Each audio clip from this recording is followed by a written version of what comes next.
the process of innovating, the process of creating something new, like once it works, like the stories get retconned, as they say, in comic books. So the stories get adapted to where it's like it was inevitable all along. Everybody always knew that this was a good idea. The person has won all these awards. Society embraced them.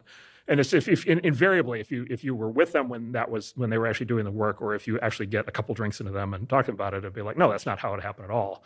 They faced a wall of skepticism, just like a wall of basically social, essentially denial. No, this is not going to work. No, I'm not going to join your lab. No, I'm not going to come work for your company.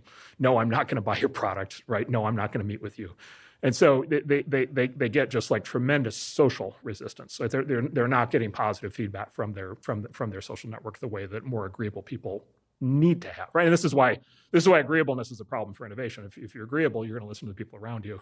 They're going to tell you that new ideas are stupid, right? End of story. You're not going to proceed. And so I would put it more on like they need to be able to deal with social discomfort to the level of ostracism, or at some point they're going to get shaken out and they're just going to quit.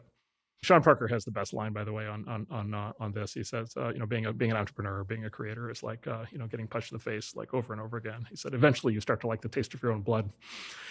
And I love that line because it makes everybody like massively uncomfortable, right? But it gives you a sense of like how basically painful the process is. If you talk to any entrepreneur, who's been through it about that, they're like, oh yeah, that's exactly what it's like. So there is a big individual component to it. But look, it can be very lonely, right? And it'd be especially very hard, I think, to do this if nobody around you is trying to do anything even remotely similar, right? And if you're getting just universally negative very few people have the ego strength to be able to survive that for years.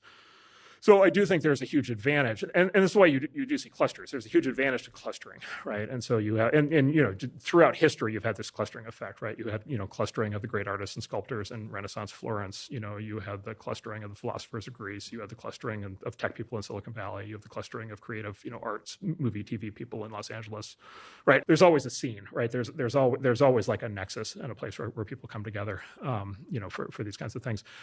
So generally speaking, like if somebody wants to work in tech, innovate in tech, they're going to be much better off being around a lot of people who are trying to do that kind of thing than they are in a place where nobody else is doing it.